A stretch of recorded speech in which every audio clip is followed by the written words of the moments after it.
திருவாசகம் 15 திருத்தோள் நோக்கம்.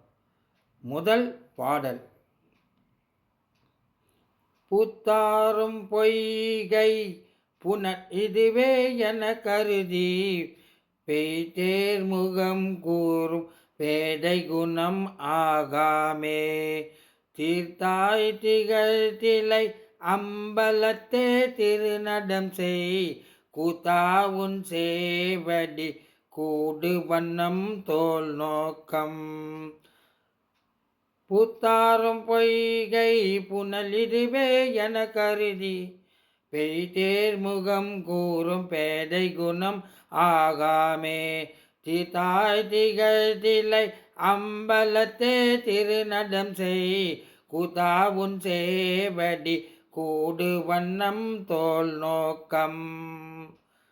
திருச்சிற்றம்பலம்.